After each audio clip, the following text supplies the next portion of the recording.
And that way, so actually we can start by seeing how many of you are going to use tech this year with your classes.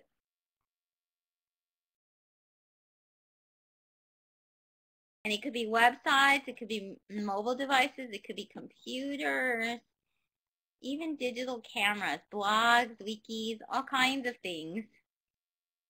Oh, yay, good. So, well, oh, wow, okay. In Argentina, it's from March till December. Oh, okay, great. That's fantastic. Well, it's always good to try and get, if you're using technology, then one of the things you may realize is how difficult it is to get parents to feel secure and comfortable with your technology integration plan. So I'm going to share my experiences today of how I got my students in Germany, their parents. They were 4 to 10 years old, so it's a difficult age to say, I want to get your kids involved using technology. So I'm going to use some of the ideas that I found were very successful with my experiences in Germany, in particular. So I'll share those with you today. So welcome to American TESOL Presents Free Friday webinars. I'm Shelly Sanchez-Terrell, and every Friday we have a free webinar, so you're more than welcome to invite a friend. It's free, and we have all the resources, and you can even get a certificate of attendance for your institution. So you can find all the resources if you go to bit.elt, bit.ly/ELT links, and it is case sensitive. And you can also find all the recordings of the YouTube and everything like that. If you go to the American TESOL blogger site, they do, every week they update it, so you can probably see this on Monday. So let's look at some of these steps. But first, I think this quote from Dr. Alan Fromm is really fantastic. It says, people have been known to achieve more as a result of working with others than against them. And I see this as working with parents as well. I used to be very scared of working with parents. I used to think that they would be against everything I said. And many times it is true that parents will be very iffy about technology. And you have to prepare for that, because parents are like us, except a little bit different. All of this is very new. I remember that I started using the internet, the World Wide Web, in 1996. And now our students grow up with this. So for many of the parents, they're not really too familiar with it. It's not something comfortable. It was introduced to them much later in life. And a lot of them probably don't have that many tech skills. Sometimes the parents won't even be able to do much more than look up on a website and post a few things. So be open to the fact and be prepared that parents will probably not be that comfortable with the technology. And especially security reasons. A lot of parents think that anything on the web is going to have the potential to get students in trouble, and they create scenarios of all the bad things that could happen. And that's very natural, and it is a good fear to have, actually. So I think the important part is that we have this constant communication going. Communication is very important. So first, we need to come up with a plan how we're going to integrate the technology, what specific tools we want to use, what kind of different websites the kids are going to have to sign up for.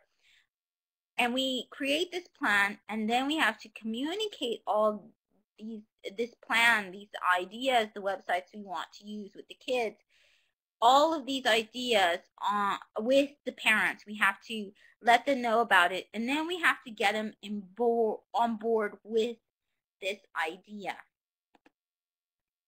We also have to share with them how we are going to how are we going to protect their children. So we have to have internet safety guidelines as well. And Nora, just what you said, it's a good idea to have a presentation at the beginning of the year. And definitely, that's actually going to be one of the big steps for this. But we can get parents on board. I think the best way to approach it is we have this plan, all these exciting ideas that we want to do, and then we create a parent portal, okay? So we can constantly share these ideas and constantly be transparent. We can let parents know. I think it's very important that we have a place because there's so much, each activity, each type of lesson plan that you have is going to have a new technology maybe. Maybe you're like me and you just have all these Web 2.0 tools that you want to use sometimes that are really great for different lessons. So a good idea is to just keep parents always in the loop, always have, and you can use that with technology. So there's some great platforms out there. So you can do this for free. All of these are absolutely free. Now I've bookmarked a lot of them if you go to the Pearl Trees for this, and you can find all my Pearl Trees on everything. I do one for every single, it's a free bookmarking site that looks like a mind map, but I bookmark all of these links. So Edmodo is one of the best tools out there. It's a lot like Twitter. It's very private. It's like Twitter and Facebook put together. It's great to use with parents. Posterous is another really great place to have a parent portal. And by parent portal, I mean a location where you're constantly updating it, and even parents or students can update it if you choose, and they can go there and they can see on the web every time, every day, maybe a new kind of assignment. Maybe they can see their students' grades. A lot of times your school will have this. It's called a learning management system. But if they don't have one, these are some great options. And it updates them. It lets them know events, when there are school meetings, things like this. So Posterous is a good one. Google site, you can make a static website with Google Sites. A Ning is very good. And Pearson does have free Ning, so you can, since it's so small, since this will just be for one class, then you can actually go and you can get the free version because it only allows for just a little bit of posting and memory. So you can do this. I wouldn't recommend it with the whole school because then you have to pay for the paid version.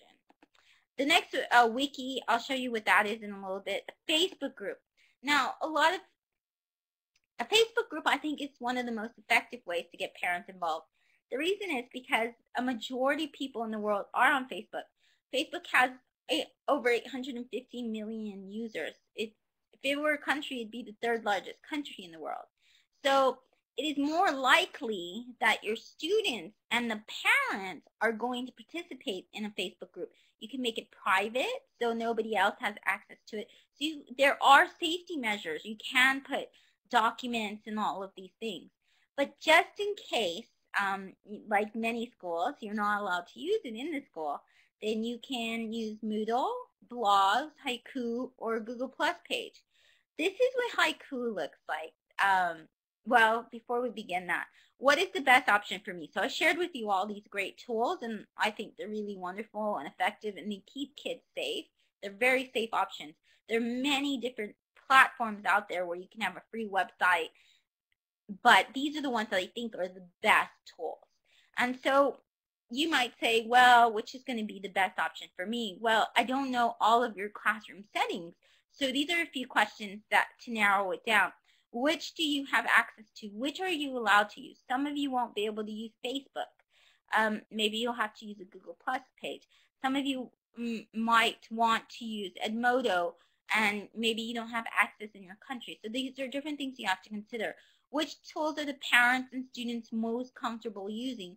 So when you look at a tool, think from the parent and the student point of view, are they going to really want to use this? Are they going to be able to use this? And that all depends on your age level, their level of English, and things like that. Some of these tools are more user-friendly for certain groups.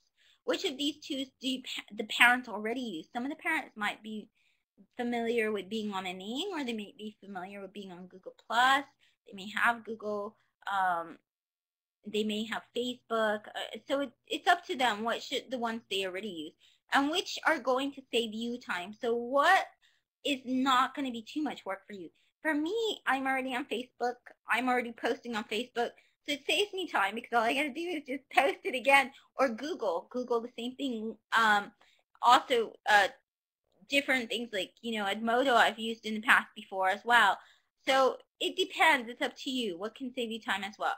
Now, Vinicius asked a very good question. He says, what should we do if parents are reluctant to have their kids online? Should we try to convince or respect their opinion and find ways to adapt student participation in class projects? We're going to talk about that in a little bit. But I do definitely think right away I can tell you, I think we need to respect their opinion, but we also need to show them and be prepared to convince them. And we'll talk about that in just a sec. But this is one of the newest learning platforms. You get 5 free classes, haikulearning.com. This is my class that I have on it right now. It's meeting the needs of diverse learners. It's an LMS. It's really fantastic. You have the overview here. You have a calendar of events. Each one of this opens to a different place. It's really easy to do. You just drag and drop with your mouse. So it's so easy to design. They have various different templates. It looks very clean. It's very easy, user-friendly, and it's very protected. It's protected online. So it's a good option. You're not going to use Facebook and stuff. I love using Haiku, and it's free. You can embed pictures. You can embed videos. You can have class discussions within there. It's just such an effective tool for learning. You can have the students turn in assignments. You can even share grades. All kinds of great things with Haiku Learning. And it's free. Once you set up a website, a place where you can constantly communicate with parents.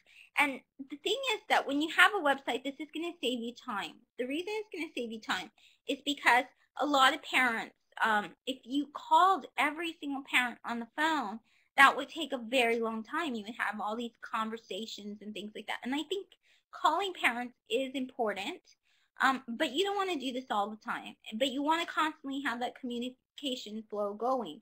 You send paper, you have to type that every single time.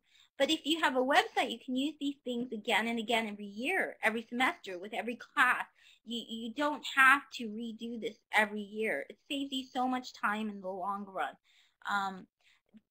Okay, so how do you keep them returning to the site? Because that's important. Once you set up a site, you have to know, well, it's not going to help if the parents don't visit it. So there's one of the things that you can do. You can set up polls where parents can vote on a poll. Like maybe you can say something like, we're having a field trip. Do you think that children should go to the zoo, or would it be better we're studying animals? Should they go to the zoo? Should they go to the Museum of Animals? You can have them participate in that way, and then whatever's voted upon will win, see? So you can have them do different polls, and you can embed those in a website. There's a lot of free poll tools out there. You'll find them in the Pearl Trees as well. Student content updated. If you're always posting their child's work, the parents are going to visit, their grandparents are going to visit, and so are the friends, because people want to see their children live. Now, you can protect the children. It doesn't have to be with their faces. It doesn't even have to be with their voice. There are ways to work around this, and we'll talk about that in a little bit. Have a suggestion area, like a suggestion box where you go to a restaurant or something and they stick it. Well, then you can have that. You can set it up easily with a Google form or something where parents can suggest something, where they have a way to be anonymous and say, I'm not really happy about this. You may not want to hear it, but it's good to have this because the parents feel, and maybe you won't implement all the ideas, but it gives parents a way to feel like you're listening to them, a way that they can go in and they can say, I don't like this. And then they feel like you actually care, or you want to listen to them, because many teachers don't have this for parents. So it's not necessarily so you can change everything and take everything from parents, but it's for them, it's more for them psychologically, where they will have a better relationship with you. And let's face it, if parents like you, then you will have less problems with their child. Because if the parents are talking about you that at home, then the child doesn't respect you. the child isn't going to behave well with you. So it's a good idea to get parents on your side. Announcements, have different announcements that are very important, so that way they can be updated. Add multimedia and visuals. We like to see things like videos and things. So maybe you see a TED Talk that they might be interested in. Do that. And then have parents where they can suggest things as well if you're comfortable with it. Maybe it's share a video Friday, and then they can come and they can share their video. Make the website very user-friendly. You can do this with Google Translate. If you have English language learners, a lot of times in classes now, you're going to have an English language learner, and their parents are not going to speak any English, so it's good to have these kind of options for them. Screen tutorials. I put a video tutorial how to navigate my wiki for my parents, my German-speaking parents. You can have the kids translate sections for their parents because the kids are learning as well. So if they speak better English than the parents, then this is a way that they can help each other out. Add multimedia and visuals because it's easier instead of a bunch of text. Plus, it's more engaging. Like, parents don't want to go online and really read. It hurts their eyes. They're not used to reading so much online. So it's good to try to make as many visuals and very less words as possible. Make it to where it's very easy navigation. That means repeat things a lot because a lot of times parents won't realize that they can click here and there. And if it takes too long to click it, to find where to click, then they're going to get confused and they're just going to get frustrated. And a translation bar. So what does all of this mean? Well, this is my English Storytime, .pbworks.com. You can go there. And this is my wiki that I set up for the parents in Germany. And this was for the young learners. And so what I did here was, I'm going to go ahead and share the link with you, but so you can go kind of see it for yourself. There is a lot of things that I put in its design. This was my parent portal. This is where I wanted them to visit and stuff. And so it has, you can see there's a video there. That's a screen video that shows them how to navigate with the wiki. There's a Voki introduction. This panda talks and says, "Welcome. We're going to have a great year," or something. It's very cute. It's maybe a little freaky. It has links here on the sidebar of all the things that we study, so parents will know that. It has a little welcome letter for parents and different things. So I think it's been pretty effective. These are some of the things that I added. There's the video. This is a translation. The great thing about Wiki, I use pbworks.com. I really recommend it. It has so many great options if you are using a Wiki. A Wiki is a free website where where teachers can add their own content. They can add videos, they can add slide shares, they can add Vokis, they can add so many things. If it can be embedded, it can be in there. It's not like a blog. A blog is very static. Whatever you update is the first thing on the blog. A wiki you can change around. So that's one of the differences between a blog and a wiki. Another thing about the wiki is it has this translation. You can just add this widget. It has all these different options to make it very user-friendly. So here, like a table of contents, which I use all the time, but here it's really wonderful. This is a translation, and what it is it's a little bar at the top. You can see it kind of right here, what it looks like, and it says translate page into, and it has all these languages already. It's not the best translation in the world, but it works. It's something, and if you're like me, when I'm reading other languages and I translate, I get the gist of what it means. It doesn't have to be perfect. And then I have a sidebar with all kinds of links that are kind of repeated throughout the wiki. So I designed it to be used by parents, and they really enjoyed it a lot. They enjoyed it much better than a newsletter. But you can offer a variety of communication options.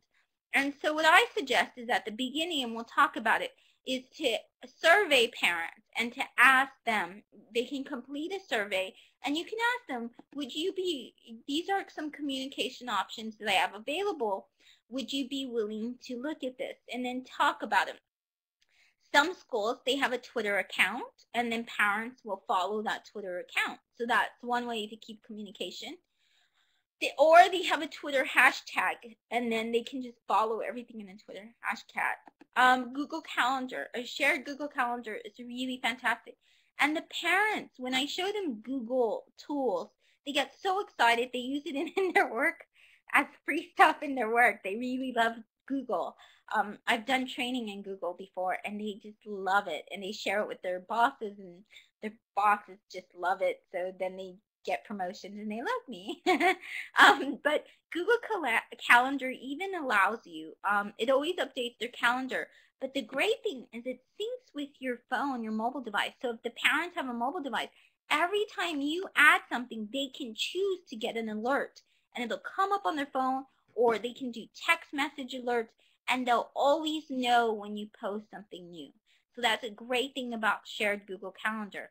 And the good thing about Google Calendar is the kids can be a part of it, and it'll update them and tell them your assignment is due then, or your test is coming up. So it has a lot of really great options. The thing about Google Calendar is they have to have an account. They have to set up their own Google Calendar. They have to have a Google account, and they have to definitely approve this. They have to go into their own Google Calendar, and they have to say, I want text messages, or I want an alert. It's just not something that you can do for a whole group. You can give them text message alerts if you want. You can offer to send them a text message to many of your parents. Many of your parents may find this as a very good option. You can send an e-newsletter. So if you have their email, they can just sign up for, and there's a lot of really good newsletter sites out there. Oh, and Lisa it's Lisa Dabs. What a great idea. Lisa says, use Remind 101 to send text message to parents. Thank you, Lisa, because I didn't know about Remind 101. So that's a very good option as well. Thank you, Lisa, for sharing that. And then they also have one called Selly, actually. Selly is a really good plan as well. And they have a parent letter that you can send. You can use emails. I used emails with a lot of the parents, so I used a mixture of things. Phone calls. I didn't really use phone calls because in Germany, wherever you call out, and in other parts of Europe as well, it costs you money to call out. So phone calls wasn't something I used too often. In podcasts or video casts, you can have a place where they can constantly hear, like maybe the students do news every morning on a podcast, and they can subscribe to it. They can put it on their iTunes if they have an iDevice, or on any kind of device if they have a smartphone, and they can listen to it on the way to work. So a lot of your parents may be reluctant. So what are you going to do? Well, there's a couple of things you can do.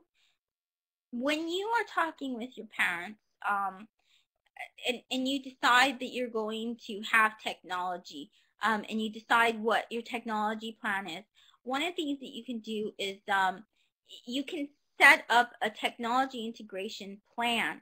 And what you're going to have is the description of the tools you know you're going to use. You can always update it. And on your page, have like a certain section where it says tools or something, so parents can be able to see this quite easily. A description of the tool. If you can embed something from that tool, like an example, then that would be really helpful. What the child is going to do with this tool, your contact info. So you're going to send a parent letter, okay? That's one of the ideas, is to go ahead and send a parent letter at the beginning of the year. And in this parent letter, this is what you're going to include: a description of the tool, what the child will do with the tool, your contact info, your learning beliefs, why you think it's important that they use Web 2.0, because you know parents are going to have this question in mind. Why does my child have to learn with a computer? Or why does it have to learn with a mobile device? So put your learning beliefs, and I'll show you what a parent letter looks like at the beginning of the year. Link to internet safety guidelines. So come up with internet safety tips. Now you might think all of this is time consuming, but I will show you sites where they already have this available for free. You just have to tweak it. You just have to make it fit your classroom setting. And then have it to where it has a link to the wiki, the blog, or class site with more info, and then learning objectives and standards that it uses and supports. Well, what is this going to look like? Sorry, those things were kind of mixed up. Um, some of these are just sorry, they're mixed up. I had a one and Okay, well we'll go back. Sorry, but there's examples of the letters actually inside the pearl tree. So that's what happens. So send a parent letter. That's the information it should have. And there are examples of parent letters, so you don't have to reinvent the wheel. Survey them about their technology use. So one of the things you want to do to be able to use the best technologies is find out what parents use already. This is going to help you because we're going to talk about, like Nora said earlier, about having a parent workshop. And in this parent meeting or workshop or presentation, you want to be able to convince them to use technology. Well, one of the ways you can convince them is to talk about how they already use technology and show them that the technology that they use, how often they use it, what they use it to do. And once you make that link and say, well, your children are going to have to use that as well. The thing is that much of the technology we use are staples. It is very necessary in our life now. It's part of our everyday thing. We pay bills online. We use our cell phones to pay bills. We use cell phones to get text messages that our bill is needed in time. We go shopping sometimes by figuring out Facebook status updates. A lot of times they did research and they found that people will follow advice from others, how to get their car fixed, where to go to. So all of these, you survey the parents about their technology use, figure out what they use technology for, and when you're doing the presentation, then you can say, this is what you use technology for. So your children, we're going to teach them how to have the skills so when they're adults, it'll be much easier. And you can relate to them. You can say, did you find it really hard to read online, or did you find it really hard to use a Kindle at first? And you can relate to them and come to them from that point of view. So survey them and figure out what their concerns and fears are ahead of time before the presentation. So you can attach that survey to the parent newsletter. You can use these kind of example questions. Which of the technologies do you have access to outside of the classroom? Now, when I first did this, I did this on Microsoft Word and I printed it out.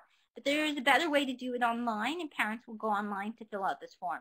And it's much quicker, and you can use it again every year. And you can save paper, which is very nice.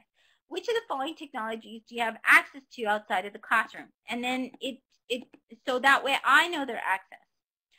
And then here's another type of question. How often do you use the following technological resources? English help websites, social networks, iPod. You can be more detailed. It's up to you. It depends what kind of technologies you want them to use. Always, often, sometimes, rarely, never. Okay, so that's the kind of questions you're going to have in your survey to parents. Use Google Forms. It's a much better option. You can get their last name, their first name, their gender, all kinds of information. You can get their email addresses. So you have a whole entire, it categorizes it for you. It comes up with graphs you can use in your presentation later when you're going to tell them about the technology you're using. So Google Forms is really, really fantastic. You have to be careful with Google Forms. Recently I heard that Google Forms might not store everything. So another type of place that you can go to is also Zoho. Zoho is another survey form, and it's like Google. So I've never had that problem, but I did read where the Cool Cat teacher did have this problem, and it erased the whole data bank of her stuff. So it's important to have a different option too. But they're very easy to use. You have very pretty templates like this little sheet. This is actually from one of my that I use, so it's very nice. Host a parent workshop. Okay, so then at the beginning of the year, after you find out all this information, then what you have to do is that you have to show them and have a conversation with them, and it has to be a face-to-face kind of conversation. So I'm going to talk about now the steps to make a successful one that I found were successful tips to have parents come and things like that. So how do you manage this successfully? Well, I'm American, and I'm actually Mexican American, but I came from the US and then I went to Germany and I had to teach. So for me, it was very important to learn how to throw one of these workshops for my English language students. They're very young learners. And so I had a lot of German parents to deal with, and they were very, very, very, very sensitive about information. And their child is 4 to 10 years old, so they were very, very, very scared and nervous, uncomfortable with technology use. And I use all kinds of things. I use Skype and I use digital storytelling and all sorts of things. So I will show you how I was able to get them on board. Now, this is after you have your survey, your technology plan, you sent the parent newsletter, and you got some information. You're fueled with a lot of background knowledge so you can have a successful one. And then what you can do is you want to team up for this technology plan, because this makes sense for a lot of reasons. So if you can find another teacher that will have together, and that's actually me, as you can tell, and this is David Weiss, but you can get together with another teacher and you need the help. Have it as a department. Have other teachers get on board and be there physically to really help you out. It'll make it so much easier, and you all can talk about the same technologies that you're going to use. So it's much easier, and then it's less work for you if you do it this way. First thing you want to do is you want to be able to provide food and drinks, and let the parents know that. And when you provide food and drinks, one of the things that you can do is, for my students, I thought, okay, German parents, I want them to come. So I made like a 7-layer dip, and I told my parents, I said, well, you get to taste authentic Mexican food. Now, this is very, very good for them. You don't have to do this, but if you can do something where it kind of makes it fun, it's not going to be, you have to alleviate the tension. You have to give them away. They're going to be really tired from work. They're not going to want to deal with this, you know. So we have to convince them to be there, because unless they are there, unless we have this conversation with them, they're not going to be able to get really comfortable with us using technology.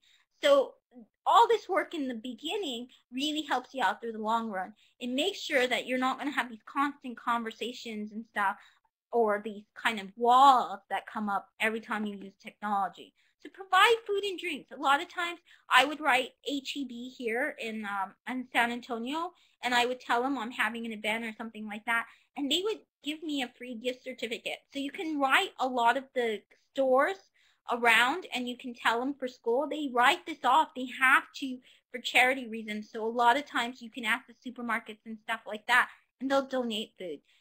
You can ask your director. A lot of times my director would give me money sometimes, so that way I could be able to provide food and drinks and all this stuff, so you don't have to pay out of your own pocket. Prepare a welcome package. There's so many, you go to a conference, you get all these goodies, right? So make a big flyer, make it a big event, make it fun, make it to where the parents want to come with their children. And we'll talk about them coming with their children in a little bit.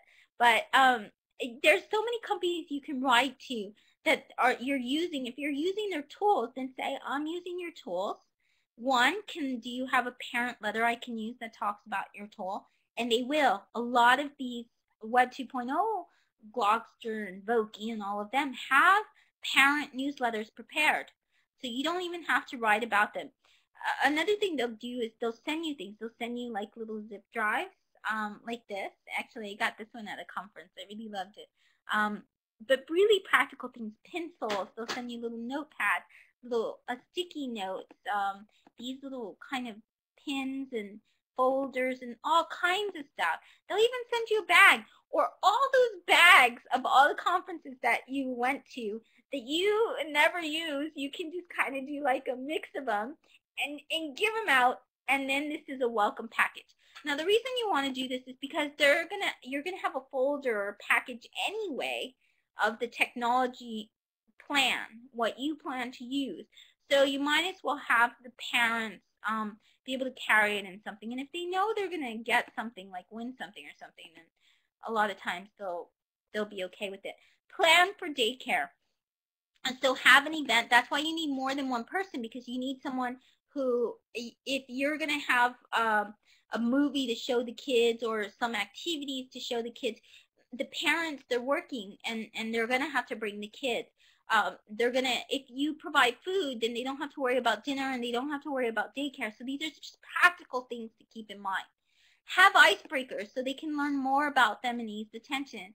And Matsia, who's here, there's Matsia right there. This is one of the icebreakers we did in Brazil. It's very, very fun. It's an I can circle. And if you go to the Pearl Tree, you'll find lots of these icebreakers that I have for adults as well. But it also makes it to where it eases the tension, but it also gets them to know about each other. It gets you to know more about them. And plus, it makes them more open to wanting. If they like you, they're going to want to not make you so upset. They're going to be more open to your tech plan. Anticipate and address fears. So one of the things with my students, I wanted them to use mobile devices, and we did. We actually used iPads and these kind of things.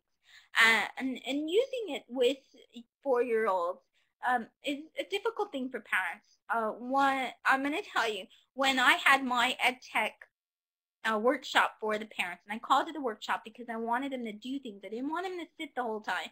They were tired. I wanted them to get up and move and have a good time.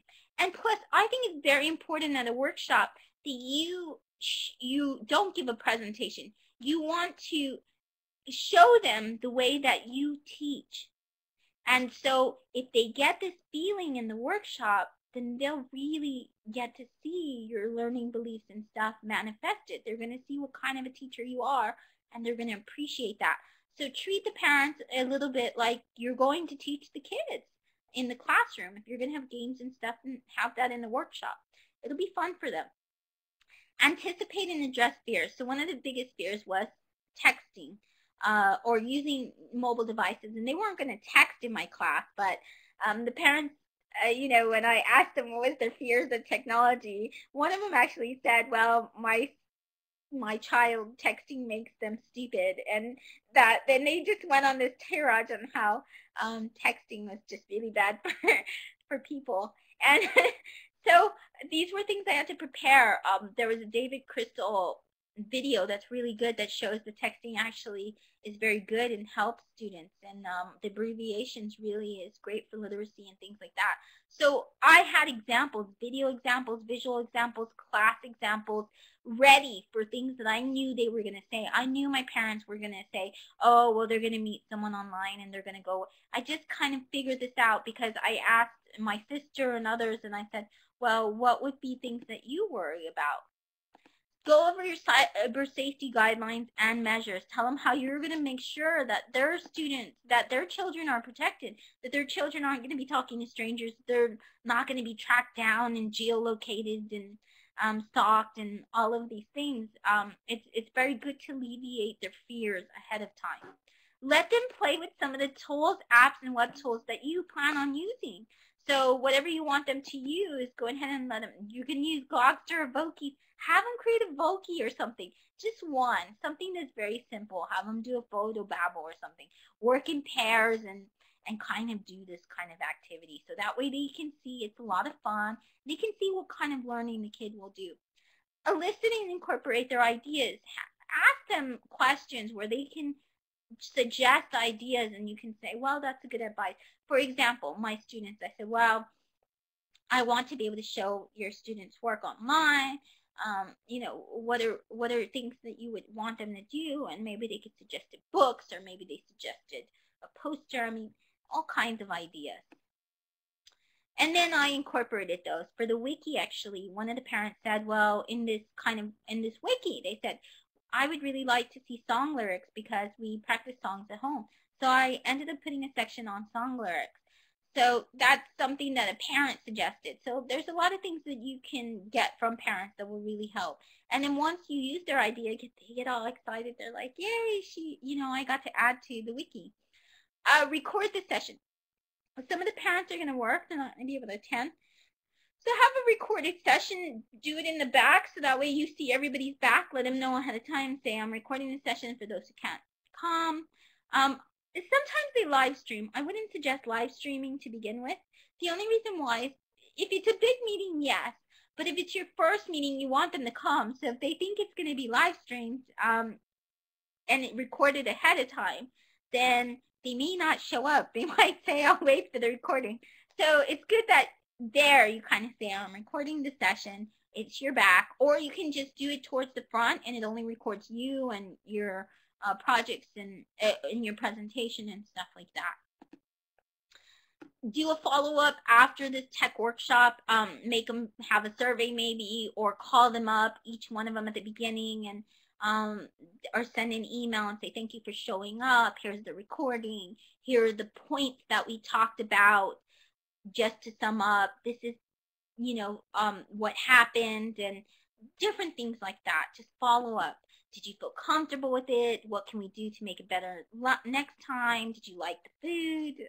All kinds of things. Get them to sign an acceptable use policy. There are many free out there. You don't have to reinvent the wheel.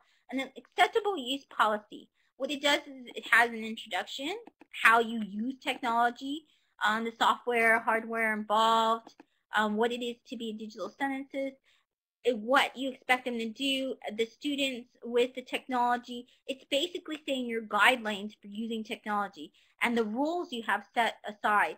So if the kids violate these rules, it also says consequences. If your child, because your child, and these are things to talk about, yes, their child is going to access a bad website. It's what they do at home.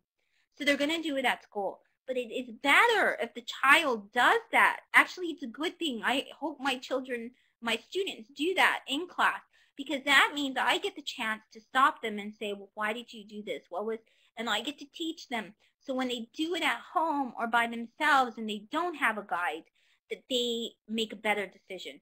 So if they're going to post some bad picture of themselves on the internet, I want to see it then so I can say, well, let's imagine that your mom or your grandma is going to see this, or your future employer. Do you think you're going to get a job? Do you think that somebody that you're interested in, like maybe a boy or girl, if they see this picture, what are they going to think?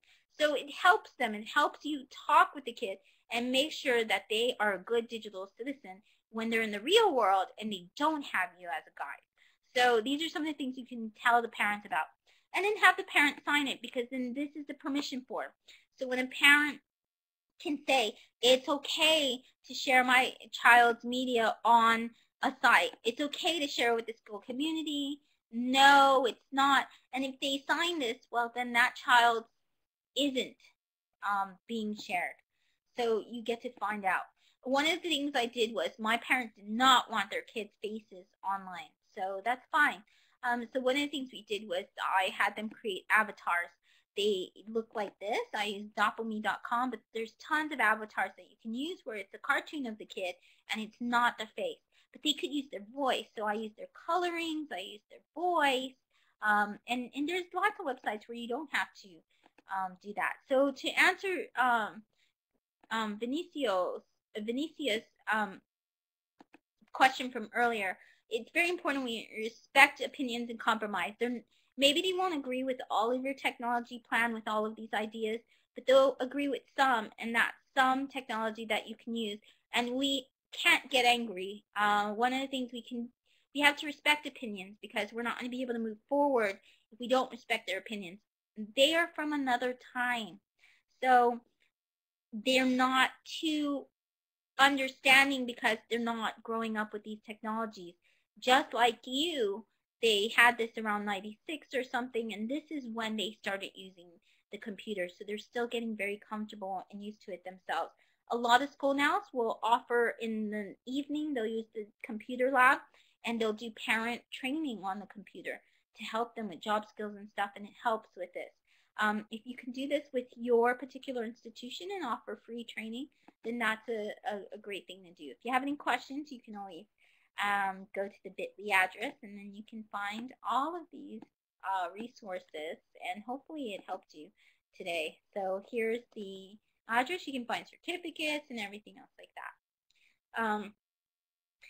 So yes, exactly. So Vinicius says, I guess that after they get to know better how technology is used for educational purposes, then they might change their mind.